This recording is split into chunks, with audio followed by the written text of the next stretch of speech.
தற்போதைய அண்மை செய்தி. கடலூர் அருகே பள்ளி வேன் மீது ரயில் மோதி 3 மாணாக்கர்கள் பலியான சம்பவம் தொடர்பாக பள்ளி நிர்வாகத்திற்கு பள்ளி கல்வித்துறை நோட்டீஸ் அனுப்பி இருக்கிறது. அண்மை செய்தியாக நாம் பார்த்து கொண்டிருக்கிறோம்.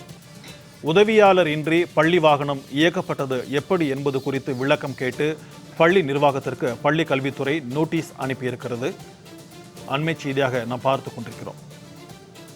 கடலூர் அருகே பள்ளி வேன் மீது ரயில் மோதி 3 மாணாக்கர்கள் பலியான சம்பவம் தொடர்பாக நோட்டீஸ் அனுப்பப்பட்டிருக்கிறது. உதவியாளர் இன்றி பள்ளி வாகனம் இயக்கப்பட்டது எப்படி என்பது குறித்து விளக்கம் கேட்டு பள்ளி நிர்வாகத்திற்கு இந்த நோட்டீஸ் ஆனது அனுப்பப்பட்டிருக்கிறது.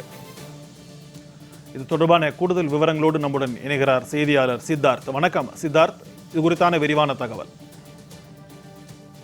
இன்று காலை கடலூரிலிருந்து சிதம்பரம் சென்று கொண்ட ரயிலானது செம்மங்குப்பம் பகுதி, அதே மாவட்டம் செம்மங்குப்பம் பகுதியில் இன்று 7:45 மணி அளவில் 4 பள்ளி மாணவர்கள் மற்றும் ஓட்டுநர் சங்கர் அந்த பள்ளி வாகனத்தை இயக்கி வந்தபோது சரியாக இந்த செம்மங்குப்பம் ரயில்வே கேட்டை கடக்கும் போது இந்த ரயிலான சிதம்பரத்துக்கு சென்ற ரயில் மோதி பெரும் விபத்துக்குள் சிக்கியது.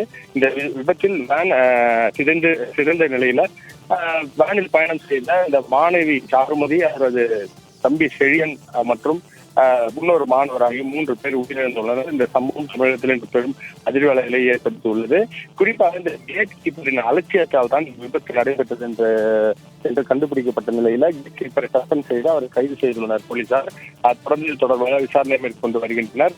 ரயில்வே துறையினரும் தொடர்ந்து ஆய்வில் மேற்கொண்டு வந்த நிலையில தற்போது 2 அக்கா மற்றும் தம்பி 2 மாணவர்களின் உடலும் இறுதி சடங்குக்காக மக்கள் அஞ்சலி செலுத்துவதற்காக வீட்டில் வைக்கப்படுவது. தொடர்ந்து இறுதி சடங்கும் தற்போது நடைபெற உள்ளது. இந்த நிலையில பள்ளி கல்வித்துறை சார்பில் ஒரு நோட்டீஸ் ஆனது தனியார் பள்ளிக்கு அனுப்பப்பட்டுள்ளது. அதில் கடலூர் இந்த வேன் விபத்தில் உதவியாளர் இல்லாமல் பள்ளி வாகனம் இயக்கப்பட்டது எப்படி என்பது குறித்து விளக்கம் கேட்டு நோட்டீஸ் அனுப்பப்பட்டுள்ளது. குறிப்பாக இந்த தனியார் பள்ளியில் உதவியாளர் இல்லாமல் இந்த வேனானது இயக்கப்பட்டது தற்போது கண்டுபிடிக்கப்பட்டுள்ள நிலையில எப்படி நீங்கள் உதவியாளர் எல்லாம் இருக்கலாம் என்று ஒரு கேள்வி கேட்டு இந்த நோட்டீஸ் ஆனது அனுப்பப்பட்டுள்ளது.